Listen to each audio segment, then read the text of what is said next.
नमस्कार, आपण पाहत आहोत प्रतिदिन वार्ता आवाज जनतेचा। शेतकरी शेतमजूर घरकुल धारकांच्या विविध समस्या घेऊन भूमिपुत्राची तहसील कार्यालयावर धडक। जळगाव जामोद मागील वर्षी 22 जुलै 2023ला जळगाव जामोद संग्रामपूर तालुक्यामध्ये ढगफुटी झाली होती। त्यामुळे अनेक शेतकऱ्यांच्या शेता पिकासह खरडून गेल्या। त्या शेतीचा नुकसानीचा मोबदला म्हणून सरकारने रक्कमसुद्धा जाहीर केली, परंतु अनेक शेतकरी 1 वर्षापासून तहसील कार्यालयाच्या चक्रा मारून सुद्धा अधिकाऱ्यांच्या मनमानी कारभाराने त्या रक्कमा शेतकऱ्यांच्या खात्यामध्ये जमा होताना दिसत नाही। तर अनेक ठिकाणी महसूल कर्मचाऱ्यांनी ज्यांच्याकडे शेतीच नाही अशा लोकांच्या खात्यावर अव्वाच्या सव्वा पैशाच्या रक्कमा टाकून सरकारी मलिदा टाळण्याचा प्रकार दिसून येत आहे। अशा अधिकाऱ्यावर चौकशी लावून त्यांच्यावर सुद्धा गुन्हे दाखल होणे खूप महत्त्वाचे आहे।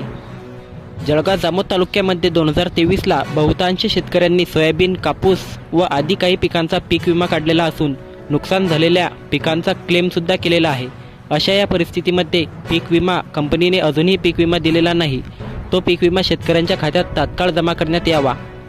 गोरगरिबांना आपल्या हक्काचे घर मिळावे यासाठी सरकारने प्रधानमंत्री आवास योजना चालू केली आणि त्या माध्यमातून तालुक्यामध्ये अनेक लोकांचे घरे मंजूर करून पहिला हप्ता देऊन त्यांचे बांधकामसुद्धा चालू होते। परंतु सरकारने बाकीचे सर्व पैशाचे हप्ते रोखल्यामुळे गोरगरीब लोकांचे घराचे काम अपूर्ण पडलेले आहे। तरी गोरगरीब लोकांच्या भावनेचा विचार करता उर्वरित सर्व हप्ते त्वरित खात्यामध्ये वितरित करावे या मागणीसाठी युवा आंदोलक अक्षय पाटील यांनी तहसीलदार, तालुका कृषी अधिकारी, पीक विमा कंपनीचे तालुका प्रतिनिधी, पंचायत समितीचे इंगळे साहेब यांची भेट घेऊन विविध विषयावर सविस्तर चर्चा केली। जर वरील मागण्यांकडे शासनाने लक्ष न दिल्यास आंदोलन केले जाईल असा इशारा सुद्धा देण्यात आला।